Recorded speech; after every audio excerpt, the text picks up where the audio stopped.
Jérémy Bréau, bonjour, vous êtes conseiller municipal du 6e arrondissement. Visiblement, ce mandat ne suffit plus à votre bonheur puisque vous avez décidé d'aller jouer les parachutistes du côté de Bron pour les prochaines municipales. Je voudrais savoir d'où vous vient cette passion subite pour Bron. Gérard-Angèle, bonjour et merci de votre invitation. Bonjour. Pour votre information, je ne suis plus conseiller d'arrondissement du 6e déjà depuis quelques semaines. Vous avez démissionné. J'ai démissionné. Vous avez trahi les électeurs à qui vous aviez dit que vous feriez un mandat entier. Non, je n'ai absolument pas trahi les électeurs. Vous savez, l'Est lyonnais, c'est un territoire, et Bron, c'est un territoire que je connais bien d'un point de vue personnel et également d'un point de vue professionnel. Je suis sur Bron depuis l'été dernier.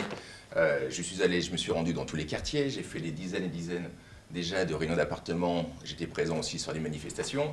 J'ai rencontré de nombreux Brondillons, que ce soit des chefs d'entreprise, des salariés, des bénévoles, des présidents, des retraités. Donc c'est un territoire que je connais bien et sur lequel, effectivement, j'ai décidé de m'impliquer. Mais il y a peut-être d'autres militants LR, puisque vous êtes membre de LR, d'autres militants LR qui avaient des velléités aussi de candidature sur Bron. Est-ce que vous êtes sûr d'avoir l'investiture? Alors, sûr, non. Non. Ah, bon. Non, parce qu'il faut respecter le processus, vous savez comment ça fonctionne. Maintenant, avec mon équipe, encore une fois, je vous le dis, nous sommes sur le terrain depuis l'été dernier, on fait tout pour avoir l'investiture. Il y a quand même certains signes d'encouragement qui montrent que, normalement, je devrais avoir l'investiture. Je crois que la commission pour les villes de plus de 30 000 habitants, ça devrait se faire d'ici l'été. D'ici l'été, donc on saura si vous êtes effectivement tout à fait, vous serez investi. Parmi les... Il y a peut-être d'autres candidats. À ma connaissance, non.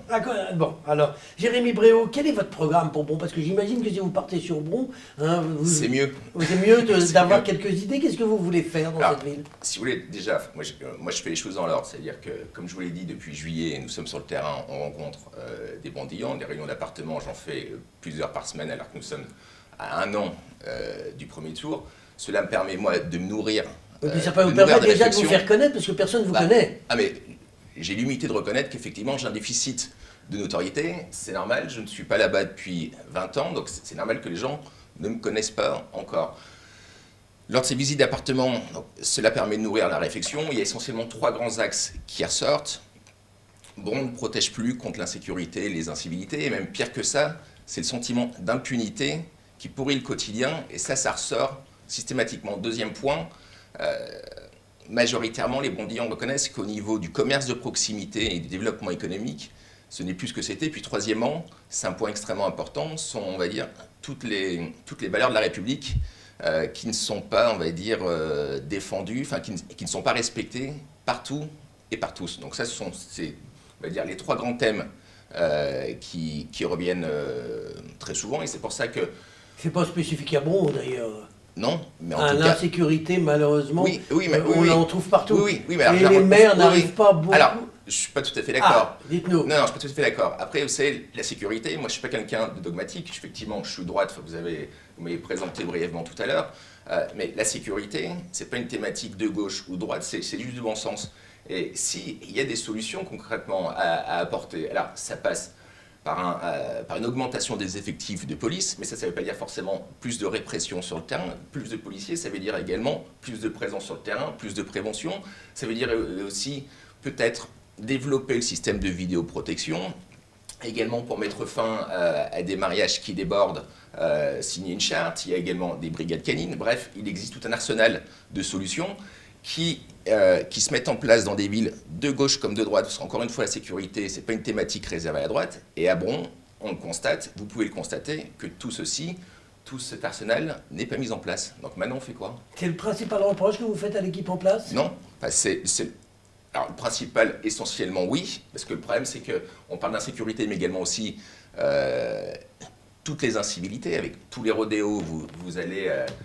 avenue Camille Rousset ou avenue Franklin Roosevelt, vous en avez tous les jours et pas uniquement l'été, mais également aussi le commerce de proximité. Quand vous entendez le maire de Bron, M. Longueval, vous dire « Ah oui, mais les modes de consommation ont changé, que maintenant les habitants vont faire leurs courses à la Part-Dieu, à Confluence ou au Carré de Soie », moi je crois que c'est plutôt l'inverse. On a besoin de commerce de proximité qui permet également de créer du lien social. Dites-moi, Jérémy Bréau, vous avez été directeur de cabinet du maire de Saint-Priest. Chef de cabinet, oui. Chef de cabinet, pardon. Vous êtes aujourd'hui au conseil régional. Tout à fait. Au cabinet, je pense. Non, dans un service qui s'appelle... Dans un service. Vous êtes un peu un professionnel de la politique. C'est pas ce que les gens ne veulent plus aujourd'hui. Alors, si vous voulez, j'ai 38 ans. Je viens d'avoir 38 ans. J'ai travaillé depuis 2016, jusqu'au mois de janvier, j'ai travaillé effectivement à la mairie de Saint-Priest, qui a été une formidable expérience. Je le dis, j'ai un patron en or. Et là maintenant, effectivement, je suis à la région depuis des mois. Donc j'ai 38 ans sur une carrière professionnelle maintenant à peu près d'une dizaine d'années. Ça fait juste 3 ans que je travaille en collectivité. Donc je ne suis pas un apparatchik. Et en même temps, travailler à la région ou travailler dans une ville, c'est une vraie valeur ajoutée parce que ça permet de voir concrètement le fonctionnement d'une mairie et puis la chance de travailler dans la région quand même la mieux gérée de France avec Étienne Blanc. Donc c'est un plus. Et Laurent Wauquiez, non? Et Laurent Wauquiez, effectivement. Donc pour moi, non, c'est pas. Vous me parlez de l'ancien monde, c'est absolument pas ça. Avant de nous quitter, Jérémy Bréau, un petit mot.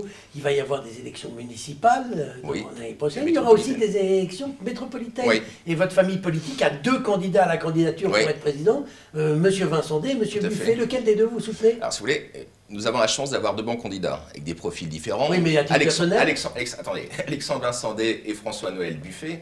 Si vous voulez, le plus important, c'est que la famille soit rassemblée et qu'on n'offre pas aux Lyonnais, aux Grands Lyonnais, le spectacle désolant que sont en train de nous offrir, j'allais dire David Kimmenfeld et Gérard Collomb. Donc, laissons faire la CNI, la Commission nationale d'investiture, désigner le bon candidat et la famille se rassemblera derrière. Surtout, évitons les divisions et ce n'est pas à un tel de prendre position publiquement. Quel que soit le candidat, on partira rassembler, que ce soit à la métropole ou que ce soit à Lyon. Je vous le dirai dans 30 secondes à la fin de l'émission. Eh bien, Jérémy Bréau, on reste là pour aujourd'hui. Je vous remercie. C'est moi, merci.